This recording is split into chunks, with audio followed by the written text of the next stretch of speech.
Carl Sagan gave us the pale blue dot when he asked NASA to turn Voyager's camera back towards Earth and capture a fleeting glimpse from 6 billion kilometers away back in February of 1990. In that iconic image, our entire planet is but a tiny, fuzzy, pale blue dot, unremarkable and insignificant against the vast and deep blue background. Carl reminded us that on this pale blue dot, every single human being who ever was lived out their lives. In the 300,000 years of modern human beings on Earth, our presence has been marked in the fossil record and our tools and abodes unearthed in the trenches of archaeologists. In more recent times, our forebears left their marks on cave walls and ultimately artists' canvases, and finally through language and the written word. Great civilizations have come and gone, empires have risen and fallen, and human migration has spread our species across the entire globe. And yet through all those hundreds of thousands of years, humanity has not altered the Earth's environment in any appreciable manner that could be noticed by its inhabitants or detected from outer space, nor have any meaningful impact on our long-term sustainability as a species. In climate terms, the great dynasties of China, zero impact. The ancient Greeks, zero impact. The Roman Empire, zero impact. The Dark Ages and Renaissance, zero impact. And then came the Industrial Revolution and the harnessing of fossil fuels, not for heat and light, but for energy to run our factories, turn our machines, drive our automobiles, and bring us to the dawn of the age of technology. In just the last 100 years, human activity has altered our environment in unprecedented ways, leaving a technosignature in our atmosphere and the rapid and potentially catastrophic buildup of greenhouse gases, a signature that would be visible to civilizations observing our world from distant planetary systems. Climate change is here and is manifest through obvious and visceral changes in weather, with rising temperatures, devastating storms of increasing intensity, fires and floods, droughts, and coastal inundation. Where climate change is concerned, the new normal is that things are likely to get worse before they get better.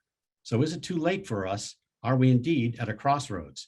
Today, we're going to explore this topic of climate change through the lens of planetary science, astrobiology, and the search for life and intelligence beyond Earth, or SETI. My name is Bill Diamond, CEO of the SETI Institute in Mountain View, California. We're delighted and honored to be co-hosting this event with Georgetown University in Washington, D.C.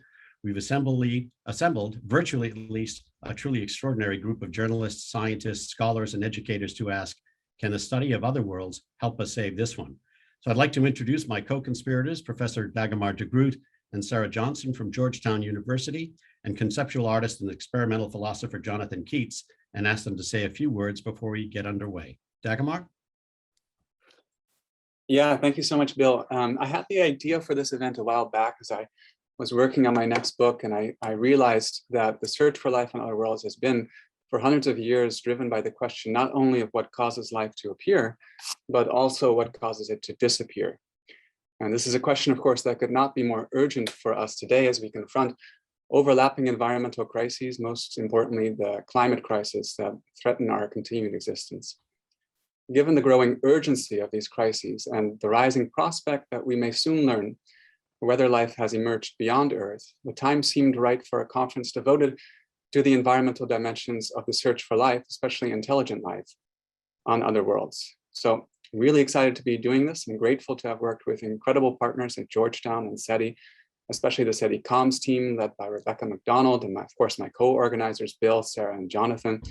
We have an incredible lineup for you, and I hope you all enjoy it. Great. Thank you, Dagomar. Sarah. Welcome, everyone. This is so tremendously exciting. I'm just looking at the chat and seeing people from all over the country, all over the world. So I'm an astrobiologist. My work focuses on biosignatures or traces of life and how we might recognize signs of life on Mars and ocean worlds, the moons of the outer solar system, and not just life as we know it, but potentially life that doesn't even share the same molecular framework. And some days it can feel like trying to imagine a color we've never seen. But just from my perch as sort of a planetary scientist and many of the people that you'll hear from today, you know, for those of us that are spending so much time staring into these distant worlds, just feeling transfixed by their just total foreignness, and especially thinking about these very vast scales, tremendous scales of time and space, geologic epochs, millions and millions of miles, there's just no way that you can see our planet as anything but just tremendously precious. And here we are, we have a moment. It's just a moment. And this is our moment to act and to save this incredibly wonderful world that we have. And so I'm just so hopeful that this viewpoint, this sort of perspective, this way of looking, this angle on this problem may bring some new light to bear and some solutions. But we're just so happy to have you. And I'll pass it along to Jonathon. I'm delighted to be here and delighted to see all of you here. It has, in my life as an experimental philosopher, been one of the great challenges to figure out how we can recontextualize our sense of ourselves and our world. And this has only become more urgent as our world's become more fraught. And speaking with Dagomar initially, and then opening up the conversation with Bill and Sarah and Dagomar, I think that what we've come to recognize is that the L variable, habitability, the great silence, and potentially whether there's a great filter, that all of these are ways in which we can see ourselves from another perspective, much as Carl Sagan challenged us to do with the Voyager records. And so what I would urge all of you to do as you listen to these remarkable panels is to think about SETI and what sort of application SETI might have here on Earth. Whether applied SETI might be a way in which to inform policy and our everyday activities. So I'm going to turn it back over to Bill and look forward to today's discussions. Great. Thank you, Jonathon. And again, welcome everybody. And it's wonderful to see in the chat people joining us truly from all over the world. Very exciting and wonderful to have this reach.